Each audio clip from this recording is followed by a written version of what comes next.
When I was 17, I began to use Makeout Club. It was the first of many social networking websites that I would become acquainted with on the internet.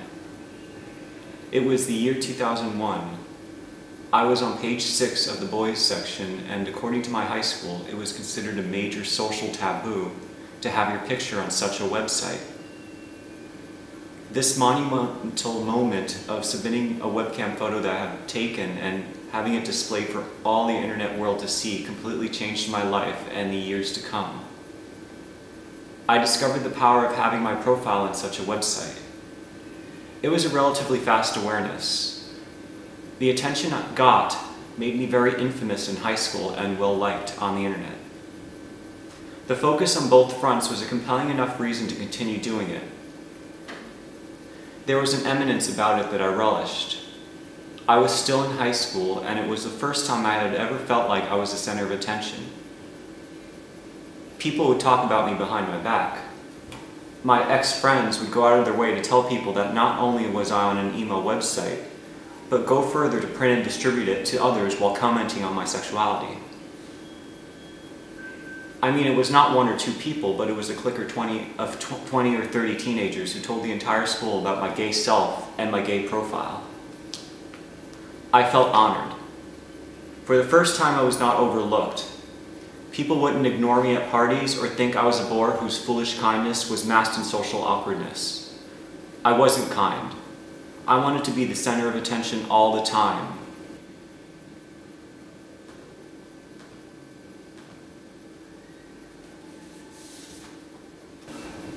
I first moved to San Francisco at the beginning of 2004. I attended a university and stayed in the dorms.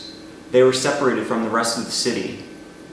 I kept to myself and did not make many friends on the campus. My connection to the world was through the photos I posted of myself on LiveJournal. I felt naive and pretentious when I first moved to San Francisco. I came from a different world. I was from Orange County, California.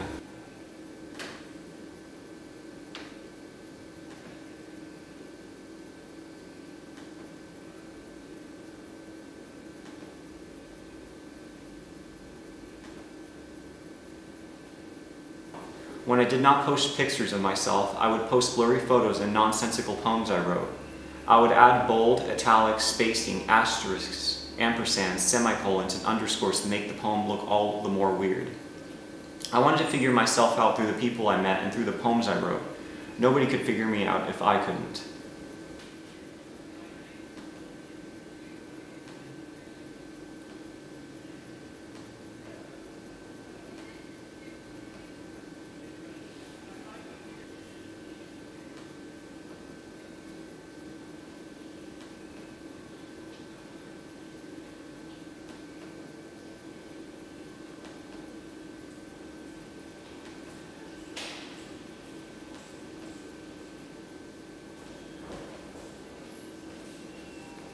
It felt like life flourished as 2005 began. I made new friends in and around San Francisco and felt like my poetry was beginning to make sense to me, somewhat. And then life suddenly stopped. I fell in love for the first time with someone from the internet. I felt clingy, naive, and vulnerable. I did not know how to handle it. Some days I would feel like I didn't have an identity anymore. Other days I felt I had a need to be looked at by everyone. There was a lot of emptiness during this time, even when everything was so close.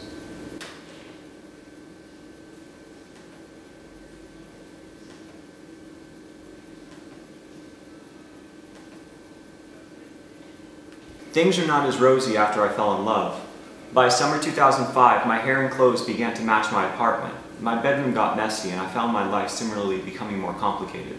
My shirts looked faded, and I took up sewing to hide how large the holes in my jeans were becoming. I took shirtless pictures to paradoxically hide how rough I looked. I was not comfortable with looking rough, but not uncomfortable enough to change. Since I was outside all the time, I collected furniture, books, photos I found on the streets. I was spending most of my time following interesting people and not on the internet. I was often surrounded by as many police as the activists and demonstrators I documented.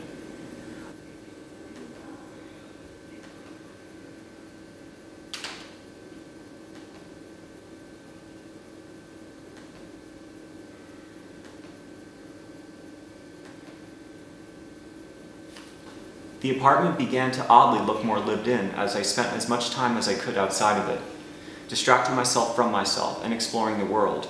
I focused less on myself when I was busy. I shaved less. My hair was so shaggy it began to permanently mat. My clothes were tattered. The holes in my socks grew wider and the elastic in my boxers wore out. In a sense, I was becoming more politically active. I felt more compassion for the dissent I surrounded myself in than the attractive people I knew in my past life. I heard that the purpose in life is not to find yourself as you grow older, it's to lose yourself. It felt like my life halted once I was about to graduate. The internship ended. I finished all of my documenting. I was presented a prize for the poems I wrote on LiveJournal a couple of years prior. I was part of a photography show in Oakland.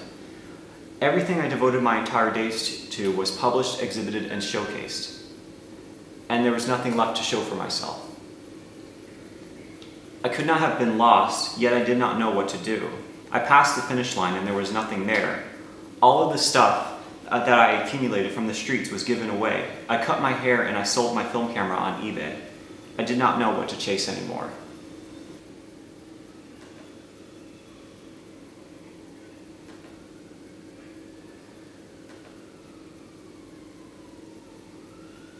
I felt like life passed when my sense of self stopped. I feared being defined by the journalism degree that I got, being good at having a big mouth and figuring out everything around me except myself. I wanted to figure myself out again, or at least redefine myself by getting another degree. I explored the poems I wrote on blogs prior and got accepted into a master's program for poetry at an art school. My experiences were pretty tame compared to the days when I documented anarchists being surrounded by police during May Day and queer activists who dressed in gory drag. I once gave away a large photograph by placing an ad for it in the free section on Craigslist and leaving it in downtown Laguna Beach. After it was repositioned several times, a homeless man eventually sequestered it. I abandoned LiveJournal and MySpace for good. My search for an identity that stopped in San Francisco started once I left Orange County. I wouldn't know this for another 2 years.